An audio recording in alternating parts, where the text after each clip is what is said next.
Hi అండి. నమస్తే. ఈరోజు క్రిస్మస్ శుభాకాంక్షలు అందరికీ. ఈరోజైతే నేను పెసరట్టు ఉప్మా తయారు చేసి చూపించాలనుకుంటున్నాను. ఇలా ఒక గ్లాస్ తీసుకున్నాను నేను. పెసరట్టు క్రిస్పీగా రావడానికి, వీలైనంత పల్చగా రావడం కోసం మనం రైస్ వేసుకోవాలి. 3 స్పూన్స్ వేసుకుంటే సరిపోతుంది. నేను నైట్ నానబెట్టానండి. ఒక 6 గంటలు నానబెట్టినా సరిపోతుంది, నానిపోతుంది. నేనైతే నైట్ నానబెట్టాను. ఇది శుభ్రంగా రాళ్ళవి లేకుండా కడిగి తీసుకోవాలి.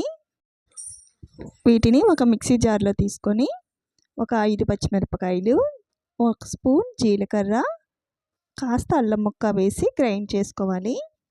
ఎండుమిర్చి వేసినా పర్వాలేదు. తగినంత సాల్ట్ వేసుకుంటున్నాను. గ్రైండ్ చేయడానికి సరిపడగా వాటర్ వేసుకోండి. ఇది గ్రైండ్ చేసిన తర్వాత ఒక గిన్నెలోకి తీసుకుందాం. మనం గ్రైండ్ చేసేటప్పుడు కొంచెం వాటర్ వేసుకుంటాం కదా, ఇలా గరిటె జారుగా ఉంటే సరిపోతుంది.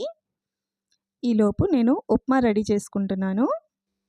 ముందుగా ఉప్మా రెడీ చేసుకొని అప్పుడు అట్టు వేసుకోవచ్చు. వేడిగా ఉంటుంది కదా, వర్షం పడుతుంది కదండి, ఈ వర్షాల టైంలో ఇలా చేసుకుంటే చాలా బాగుంటుంది. ఉప్మా ఎప్పుడైనా పెసరట్టు కోసం వేసేటప్పుడు ఇలా పల్చగా చేసుకుంటేనే కరెక్ట్గా సరిపోతుంది. మనకి వీలైనంత పల్చగా చేయడానికి ట్రై చేయండి. అట్టు దలసరిగా ఉంటే బాగుండదు. ఇలా వేసిన తర్వాత చిన్నగా కట్ చేసిన ఆనియన్స్ వేసుకుందాం.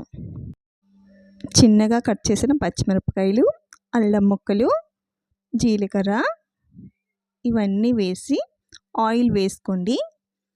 ఆయిల్ వేసి ఇలా అట్ల కాడతో నెమ్మదిగా నొక్కుతూ ఉంటే మనకి ఆనియన్స్ లోపలికి వెళ్ళిపోయి అట్టుకి కలిసిపోతాయి.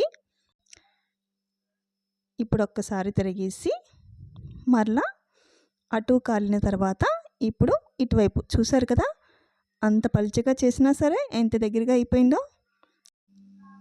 ఇప్పుడు అట్టుకి సరిపోయినంత ఉప్మా వేసుకుందాం.